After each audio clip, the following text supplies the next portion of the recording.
Hey guys, have you ever wondered just how accurate the gauge is on one of these air shock pumps? It used to bother me not knowing whether the pressure reading on two pumps was consistent or not. But I have a method that allows me to calibrate the reading on any air shock pump so that you will know exactly what the air pressure reading was and can be consistent between two or more different pumps. So let's get into it.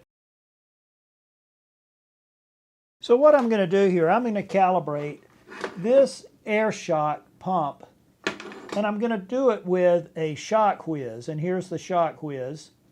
And I need a cap to cover one end of the ShockWiz, and I need the ShockWiz software, and here I'm showing it on my phone. Now the first thing you need to do is take the ShockWiz and take the Schrader air cap and close off, put the cap on one end of the ShockWiz. So at that point I've got the I've got one end of the ShockWiz closed off. And then what you want to do is you want to take the pump that you want to calibrate and attach it to the ShockWiz, just like you would attach it. So I've got it good and tight there on the ShockWiz.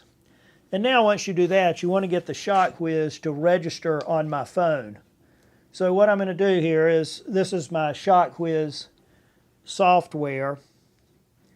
And I'm going to go right in here and click connect. And now I've just got to get my ShockWiz to wake up. And to do that, sometimes you have to pump a little air in it. Really that's the hardest part of dealing with the ShockWiz. And there it goes. It's showing on my phone. So now when I tap on it, it's connected. And it shows that there's 79. See if you can see that. It shows that there's it says 79.4 psi. So now what I'm going to do is I'm going to pump it up. I'm going to use the pump, and I'm going to pump up to about 200 psi on the dial on my shock pump. So there I've got a little over 200. I went down just a little bit. Now I'm going to get back to, so I'm right at 200 on my shock pump there. You can see that. And now what it shows on my ShockWiz, it shows the actual PSI to be 219. Okay? So now I look back on my shock pump and the dial shows 200. So I know that this is 19 psi short. In other words, if I pump up to 200 on the air pump, I'm really at 219. So what I'm going to do here is take an acrylic magic marker or an acrylic paint strip, and I'm going to put plus 19 on right there on the stem of my shock pump. So that way I know that if I'm pumping up a pump with if I'm pumping up a shock with this pump, that I need to add 19 to the reading on the pump to get the true reading.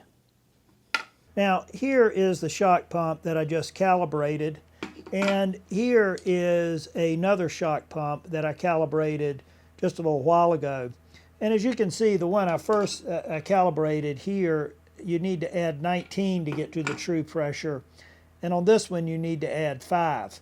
Now I typically use this shock pump in my workshop, and I typically have this shock pump in my van.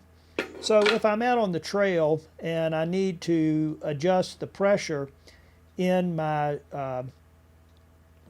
shock, I know that when I use this pump, that I can get to the true pressure by adding 5 to the amount on the dial. And because I use this pump in my workshop and I've calibrated it, I know the true pressure that I'm starting with when I attach this pump and want to adjust the pressure. So having the pumps calibrated allows you to move between two pumps and have a very good idea as to where you are with the pump on your air pressure. Whereas if you didn't have them calibrated, it could be very confusing because what you think is the air pressure may actually not be the air pressure just because you change pumps. So calibrating makes a lot of sense, particularly when you're using two different shock pumps on the same bike at roughly the same time. Well, there you have it, guys. That's how I calibrate my air shock pumps, and that's how I'm able to get some consistent air pressures, whether I'm using the shock pump in my shop or whether I'm using the shock pump in my van. So I hope I've given you guys something to think about, and I'll see you at the top.